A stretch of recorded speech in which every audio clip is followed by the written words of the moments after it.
안녕하십니까, 송영대입니다. 오늘은 상제님은 누구이신가에 대해 알아보겠습니다.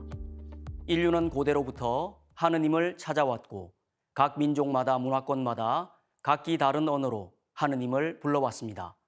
특히 우리 민족은 1만 년의 장구한 역사 속에서 우주의 통치자 하느님을 가장 먼저 알고 불러온 민족이었습니다. 임금님을 뵙지 못했지만 구중궁궐에서 온 나라를 다스리시는 나라님이 분명히 계심을 알았듯 이 우주의 가장 높으신 곳에서 온 우주를 다스리시는 통치자 하느님을 알고 그분을 상제님이라 불러왔습니다.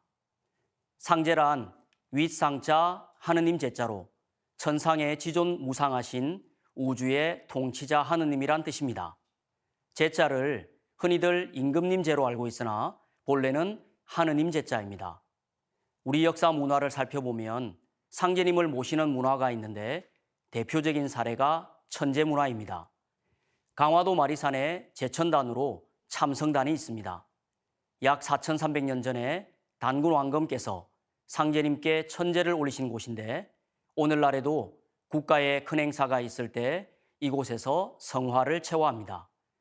그리고 임진왜란 때 이순신을 천거했던 서해 유성룡은 이순신 장군에게 다음과 같은 글을 주었습니다. 깊은 밤 어둠 속에 상제님께서 내게 임하시네. 방안 깊숙이 홀로 있는 곳에도 신명히 살피고 계신다. 삼가하고 두려워하여 상제님의 법칙대로 따를지어다. 그렇다면 한산섬 달밝은 밤에 큰 칼 옆에 차고 높은 막루에 홀로 앉아 나라의 운명을 깊이 걱정하던 이순신 장군은 누구에게 간절히 기도를 했겠습니까? 바로 상제님입니다. 또한 한 분의 상제님이 만물을 낳고 기르고 다스리시는 삼신의 세 가지 덕성으로 우주를 통치하신다 하여 삼신 상제님이라고도 불러왔습니다. 삼신은 일신입니다. 한 분의 신이 온 우주를 꽉 채우고 있는 얼굴이 없는 하나님입니다. 이 신이 바로 하늘과 땅과 인간, 만물을 낳아준 생명의 근원이 되는 망량님입니다. 이 삼신과 일체가 되어 우주를 통치하시는 분을 삼신일체 상제님, 삼신상제님이라 합니다. 삼신이라는 말은 우리에겐 삼신할머니란 단어로 더 친숙한데요. 이는 본래 삼신의 세 가지 덕성 중 낳는 역할만을 가져다 아이를 점지해 주시는 분으로 여겨왔기 때문입니다. 증산도의 경전인 도전 1편 1장에는 우리 민족이 예로부터 불러온 하느님의 본래 호칭에 대해 이렇게 밝혀주고 있습니다. 이 삼신과 하나 되어 천상의 호천금골에서 온 우주를 다스리시는 하느님을 동방의 땅에 살아온 조선의 백성들은 아득한 예로부터 삼신상제, 삼신하느님, 상제님이라 불러왔나니 상제는 온 우주의 주제자요 통치자 하느님이니라. 동방의 조선은 본래 신교의 종주국으로 상제님과 천지신명을 함께 받들어 온 인류 제사문화의 본고향이니라.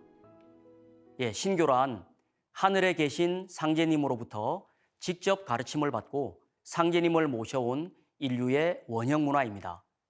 우리 한민족은 인류의 모체이자 뿌리 문화인 신교의 종주국으로 상제님을 가장 먼저 알고 모셔왔던 것입니다.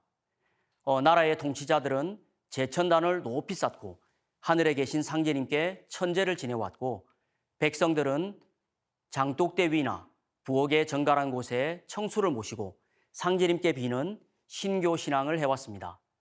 또한 상제님이 천상의 북두칠성에 계심을 알고 칠성을 향해 비는 칠성신앙을 해왔던 것입니다. 이 모두가 신교 문화였습니다. 그러니 이 신교의 주인이신 상제란 호칭에는 천상에서 대우주를 직접 다스리시는 통치자 하느님의 위격과 존재의 모습을 가장 잘 담고 있으며 우리 민족이 인류 역사상 가장 먼저 불러온 하느님의 본래 호칭이라는 것을 알 수 있습니다. 그런데 지금 우리는 왜 이 하느님의 본래 호칭인 상제란 말을 잘 모르고 있을까요? 놀랍게도 지금으로부터 약 100여 년 전까지만 하더라도 우리 민족은 누구나 하느님을 상제님으로 알고 불러왔습니다. 지금의 국호 대한민국이 대한제국에서 왔음을 다들 잘 알고 계실 겁니다. 고종 황제가 조선을 대한제국으로 바꿀 때 가장 먼저 한 일은 하늘에 계신 상제님께 천제를 올린 일이었습니다. 또 온 백성들이 다 함께 부를 대한제국 애국가를 만들어 반포하였는데 그 가사의 첫 소절과 마지막 소절도 상제님으로 되어 있습니다. 남녀노소 누구나 다 부르도록 만든 애국가 가사인데 만약 상제님을 몰랐다면 불려질 수가 없었을 것입니다. 이렇듯 우리 민족은 위로는 나라님에서부터 아래로는 모든 백성들에 이르기까지 누구나 하느님을 상제님으로 불러왔습니다. 구한말 우리나라의 처음 신약 성서가 한글로 번역되어 소개되었을 때도 이를 잘 알 수가 있습니다. 당시 우리 민족은 누구나가 하나님을 상제님으로 불렀기에 서양에서 말하는 하느님을 당연히 상제님으로 번역해 놓은 것을 알 수 있습니다. 천주시리를 쓴 서양의 선교사 마테오 루치 신부님도 중국에 와서 보니 이미 중국에선 천주를 상제로 불러왔다는 것을 알고 자기 나라에서 부르는 천주는 상제와 같은 말이다 라고 표현을 하였습니다. 그런데 우리는 우주의 참 하느님을 상제님이라 불러왔지만 그동안 각 민족이나 종교 문화권에서는 천주님, 절대자, 신, 미륵불, 여호와 등 서로 다르게 불러왔습니다. 그럼 이분들은 각각 다른 분들일까요? 하느님은 우주의 주인으로서 나라마다 문화권마다 언어만 다르게 표현을 해왔을 뿐 동일한 한 분이십니다. 한 나라의 왕이나 대통령이 둘이 있다고 생각해 보십시오. 어떻게 될까요? 더 혼란만 야기될 것입니다. 대우주의 통치자 하느님도 한 분으로 정확한 공식 호칭 상제님으로 불러야만 온 인류가 올바른 하느님을 찾을 수가 있는 것입니다. 이 동일한 한 분이라는 올바른 인식을 하는 것이야말로 인류가 진정한 평화와 대화합의 길로 나아가는 지름길이며 구원의 절대적인 핵심 문제라 볼 수 있습니다. 그동안 인류를 교화시키고 발전시켜온 선천 종교의 깨달음의 결론이자 구원의 핵심도 바로 여기에 달려있기 때문입니다. 선천 종교의 성자들은 이구동성으로 한 분의 하느님이 강세하신다는 메시지를 전해왔습니다.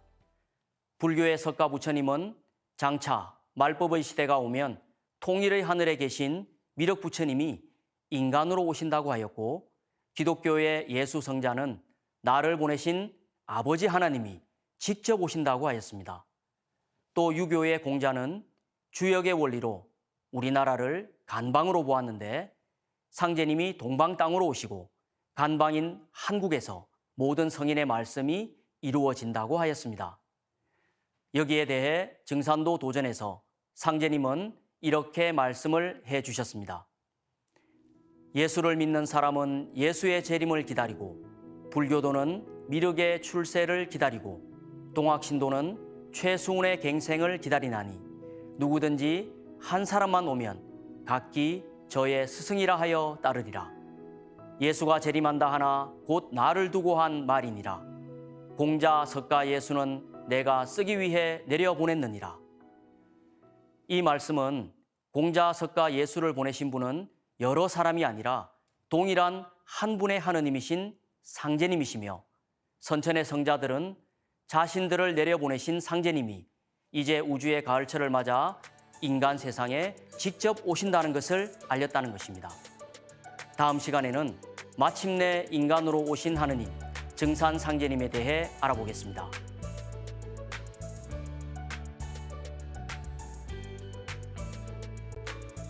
우리 민족은 1만 년의 장구한 역사 속에서 우주의 통치자 하느님을 가장 먼저 알고 불러온 민족이었다는 말씀에 자부심이 느껴집니다.